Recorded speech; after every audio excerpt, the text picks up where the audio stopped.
Ozzy did not recover overnight. It took weeks. Real, slow, difficult weeks, where some days she was better and the next day she was worse. And Chika and Adaize took turns sitting beside her bed, and neither of them talked about anything except her getting well. The boy was born during this period. His name was Emeke. He was healthy and loud, and completely unaware of the complicated situation he had entered. Ozzy held him for the first time when she was finally well enough to sit up properly. She looked at his face the way children look at things that are genuinely new to them, with her whole face open, no calculation in it. "He is small," she said. "You are smaller," Chika told her. She looked up at her father. Something passed between them, the beginning of a repayment that would take years. "He can sleep in my room," Ozzy said, "when he is old enough, so he is not scared at night." Chika had to leave the room. The farm came back slowly. Not all of it. The section where the worms had gone deepest never fully recovered. Chika worked around it, adjusted, grew different things in that soil.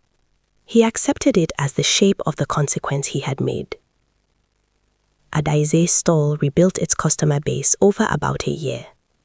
Most of the regulars came back. A few didn't.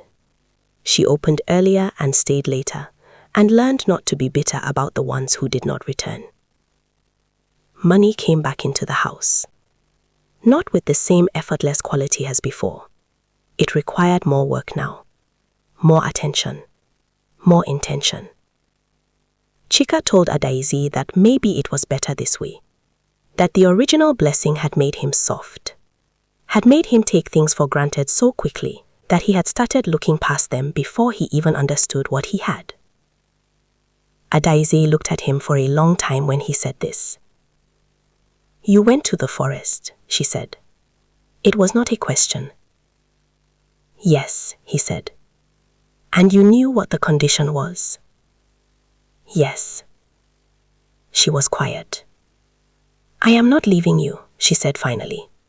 "But I need you to understand that what you did was not just about a farm or money. You went somewhere and you said our daughter was not enough. That is what I have to forgive, not the bad harvest." Chika sat with this.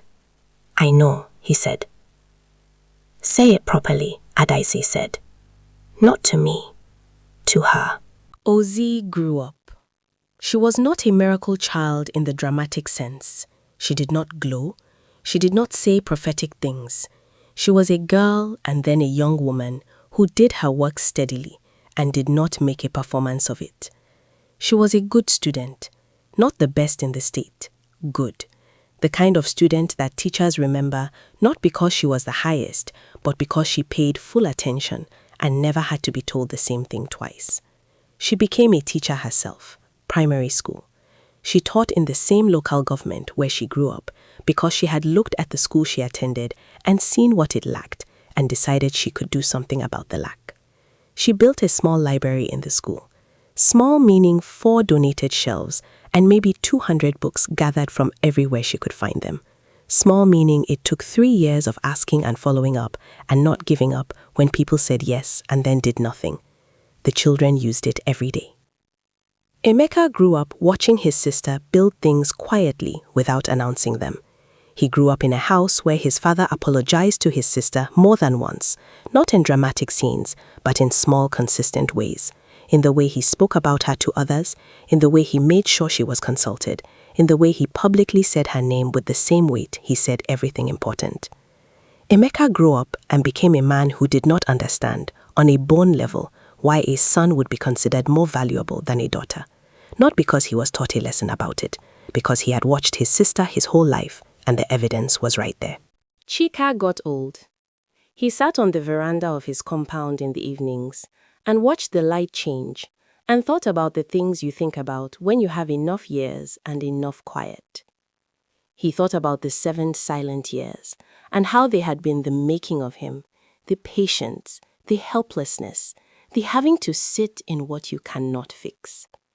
He thought about the day Ozzy was born and the feeling of holding something that had finally arrived after being waited for. He thought about his uncle's words and how they had entered him so easily because the ground was already prepared, because he had been raised in a soil where certain ideas grow without being planted, where a son means continuation and a daughter means departure, where a man's worth is counted in male heirs. He thought about the forest. He thought about sitting on a hospital floor saying sorry to a child who asked him if he was angry at her. He thought about all the men in all the compounds in all the villages who were sitting right now with the same thorn in their chest that his uncle had put in his. All the men who had not yet gone to a forest but were thinking about it. All the men whose daughters were carrying the unspoken weight of not being the right kind of child. He wanted to find each one of them and say something. He did not know exactly what to say. Maybe just this. The thing you are chasing is not worth what you will break to get it. Look at what is in your compound right now. Look at it properly. Not through your uncle's eyes, not through your father's eyes, not through the eyes of people who will not be there when you are sitting on a hospital floor asking your child if she can forgive you. Through your own eyes. What do you see? The family never became the richest in the village.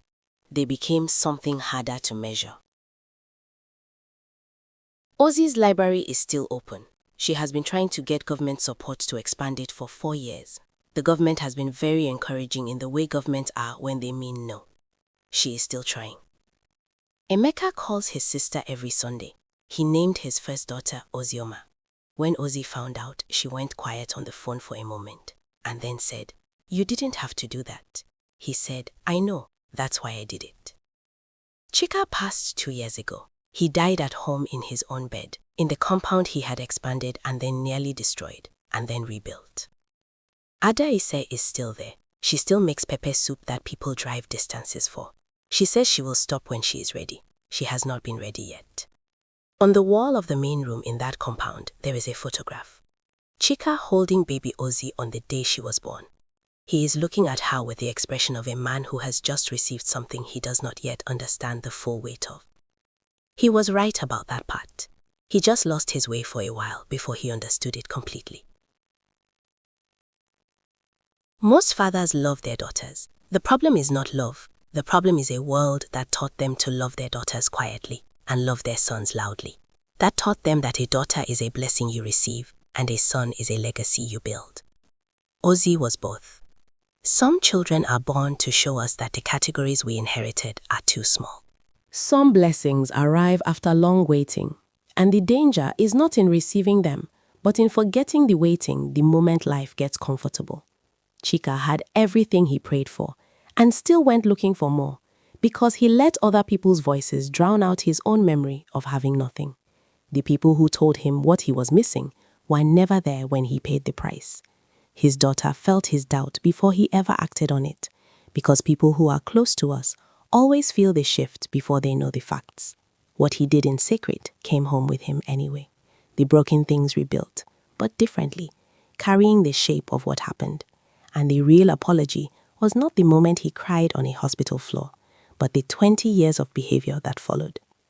Ozzy grew up and built something quiet and lasting from a life that had almost discarded her, because some people turn the weight of being underestimated into the very foundation they build on. The whole story comes down to one thing. What you already have is very likely the answer to a prayer you prayed and forgot, and the most dangerous voice you will ever hear is the one that arrives with evidence and logic and the face of someone you respect, telling you it is not enough.